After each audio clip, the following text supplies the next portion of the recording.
I am currently Research Associate at Loughborough University, working on the Modern Energy Cooking Services program, specifically on humanitarian energy. So looking at energy for cooking and electricity in displacement settings. So we're talking refugees, internally displaced, asylum seekers, and so on.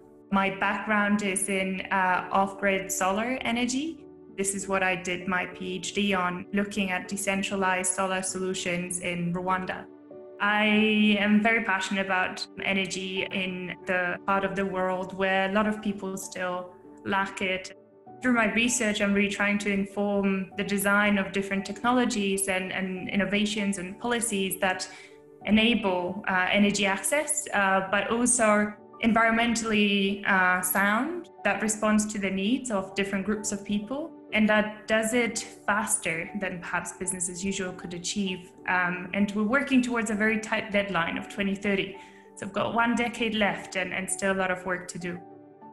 We need the theory of change and we need to understand how that can be done. And then we need practical, hands-on application of the research. And this is really what I enjoy and value in the work that I'm doing, and feel very privileged to be able to do so and to be able to work with so many different stakeholders, not just in academia, but across various sectors to facilitate and hopefully speed up this massive challenge that we're facing, enabling people to have electricity and clean cooking in their homes. I think what really drew me to research, it's about knowledge building and it's about understanding what works and what doesn't.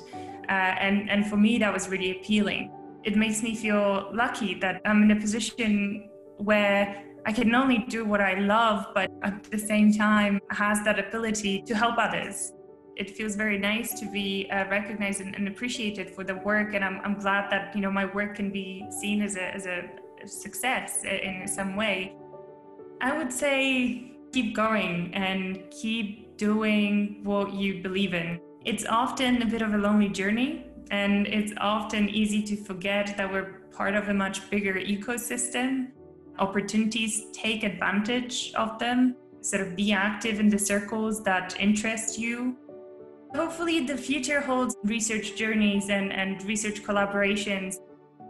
We still have a way to go, but I think there are still areas where there is a need for a bit of a narrative change, and I'm proud to be part of that movement.